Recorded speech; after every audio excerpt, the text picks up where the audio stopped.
শাকিব খানকে নিয়ে রায়হান রাফি এইটা কি শোনালো রে ভাই, পুরাই তো মাথা নষ্ট। সাকিবিয়ানরা আপনারা কোথায়? চলে এসেছে মেগাস্টার শাকিব খানের আপকামিং তাণ্ডব সিনেমার এক্সক্লুসিভ আপডেট। অবশেষে ফাইনালি ঘোষণা আসতে চলেছে তাণ্ডবের। কবে আসবে ঘোষণা, কত টাকা হতে পারে সিনেমাটির বাজেট, বিস্তারিত আলোচনা করব আজকের এই ভিডিওতে। আপনাদের সাথে রয়েছি আমি ওয়াসিম। ভিউয়ার্স, এই পাশে একটি লাইক বাটন আছে, একটি লাইক দিয়ে তারপর সম্পূর্ণ ভিডিওটি দেখতে থাকুন।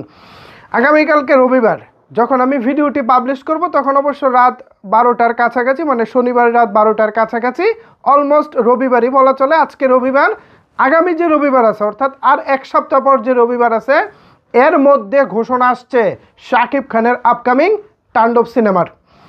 যথারীতি এই সিনেমাটি পরিচালনার দায়িত্বে রয়েছেন, যেমনটা শুনেছেন, রায়হান রাফি। এর আগে রায়হান রাফির পরিচালনায় শাকিব খান অভিনয় করেছিলেন তুফান নামক একটি সিনেমায়, যে সিনেমা দিয়ে শাকিব খান বাংলা সিনেমার হিসেব নিকেশ পুরোটাই পাল্টে দিয়েছে। যার গান দুষ্টু কোকিল কিছুদিন আগে 400 মিলিয়ন ভিউজের রেকর্ড করেছে।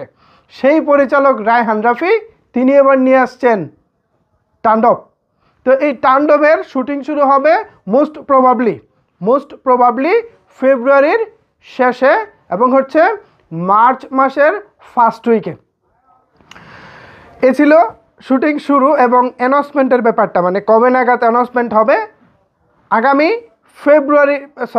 বৃহস্পতি, আরে দেখেন আবেগের ঠেলা, আগামী রবিবারের আগে, আবেগের ঠেলায় কী করতেছি, যাই হোক, আগামী রবিবারের আগে অ্যানাউন্সমেন্টটা হবে।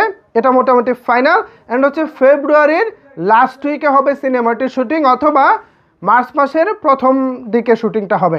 এরপর বাজেট যেটা রাখা হয়েছে ভিউয়ার্স, বাজেটের কথা শুনে আমি মূলত আউলাই গেছি, যে মানে ঠেকে যাচ্ছি, আটকে যাচ্ছি, কথা বলতে পারতেছি না। এইটা আমি যা শুনলাম মোটামুটি 30-এর কাছাকাছি, যা বাজেট শুনলাম। এটা আমি এখনও নিতে পারতেছি না ব্যাপারটা, জাস্ট আপনারা মিলিয়ে নেন। 30-এর কাছাকাছি। এবং এ যাবৎকালে শাকিব খানের যত সিনেমা হয়েছে তার মধ্যে সর্বোচ্চ বাজেটে আসতে চলেছে তাণ্ডব। যা শুনেছি তা যদি হয়, এবার তো ভাই বাংলা সিনেমার হিসেব নিকেশ তো পাল্টাবেই। পাশাপাশি আমাদের যেই কলকাতার ইন্ডাস্ট্রি যারা আস্ফালন করেন না, যেমন ধরেন দেব, জিৎ বা প্রসেনজিৎ, এনারা যারা আছেন, তাদের বাংলা মুভি নিয়ে তারা যে আস্ফালনটা করেন, নাচানাচি করেন, ইভেন তারা বলেন যে তাদের ছবি দিয়ে তারা বিশ্বজয় করবেন, বাংলা সিনেমা ঘুরিয়ে যাবে, মানে কলকাতার প্রেক্ষাপটটা বলতেছি, তারা মানে রীতিমতো খেয়ে যাবেন এবং অবাক হয়ে তাকিয়ে থাকবেন আর বলবেন, বাপ রে বাপ, বাংলাদেশের বাংলা মুভি কত দূর এগিয়ে গিয়েছে, এত টাকা বাজেট, মানে কেমনে সম্ভব, এটা বলতে বাধ্য হবে। আমি জাস্ট বাজেটটা আনুমানিক ধারণা দিয়েছি, যেটা আমি শুনলাম আর কি, কম বেশি হতে পারে, জাস্ট আপনাদেরকে জানিয়ে রাখা আর কি। তো ভিউয়ার্স, এই ছিল আপাতত, রাত হয়ে গেছে অনেক, আর কথা বাড়াবো না। এই ছিল আপাতত আমার কাছে এখনকার মতো আপডেট।